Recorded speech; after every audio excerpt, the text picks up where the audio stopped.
So para siyang screaming into the void, hoping na someone will understand. Parang ganun din naman tayo sa buhay minsan, di ba? Sinaktan talaga ako ng book na to.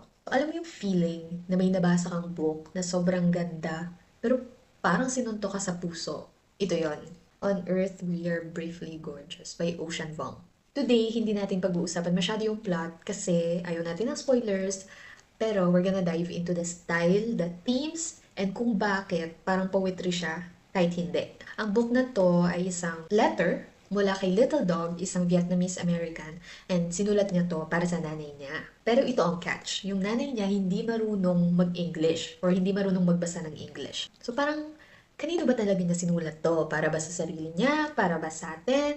Para ba sa isang taong never ito mababasa? That alone makes this book hit differently for me. Okay, first, the writing style. First and foremost, si Ocean Vuong ay isang poet bago siya naging novelist. At grabe, mararamdaman mo siya dito. Kasi pag nabasa mo to, halatang halata na poet siya. Yung mga sentences niya, hindi lang sila parang words. Para silang may sariling feelings na pag nabasa mo, magda-dive in ka dun sa sinasabi niya, sa kwento niya. Magpapahinto ka, tapos mapapariread ka. Ganun yung ginawa ko dito. Kada isang passage, napapastop ako, tapos binabasa ko siya ulit. Tapos biglang mapapatitig ako sa kawalan. Parang nagre-reflect ako sa buhay ko habang binabasa ko to.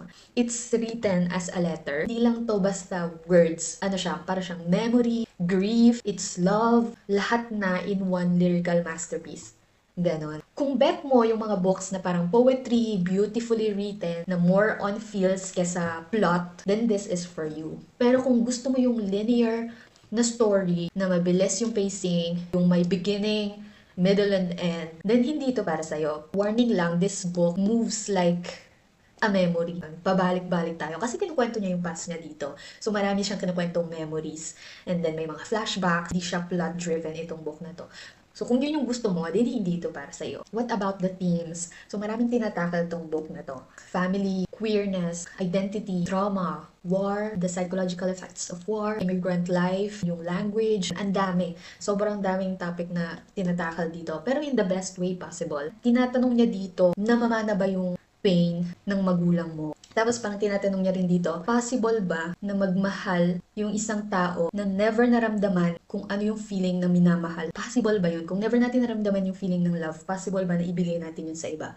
Ganun, tinatanong niya yun. Ang dami niyang tanong sa book na to. So, isa sa favorite parts ko sa book na to is kung paano niya nilaro yung language mismo. Si Little Dog, yung narrator dito, nagsusulat siya in English. Pero yung mama niya, na sinusulatan niya, hindi marunong magbasa ng English. So para siyang screaming into the void, hoping na someone will understand. Parang ganun din naman tayo sa buhay minsan, di ba? Kahit alam nating walang makakaintindi, gusto lang natin ilabas, gusto lang natin magkaroon ng outlet yung feelings natin. Kasi ayaw nating kimkimin. And dahil nga ganun yung setup ng book na to, na feel ko na naging authentic siya throughout the book. Nalabas niya talaga yung lahat ng personality niya, secrets niya, lahat ng feelings niya, good sides niya, and lahat ng pain niya, lahat ng bad sides niya, knowing na hindi ito maintindihan. Kaya alam ko naging truthful siya, faithful siya dun sa feelings niya throughout this book. So, should you read this book? Kung mahilig ka sa raw emotion, sa stunning prose, at sa books na hindi lang basta kwento, kundi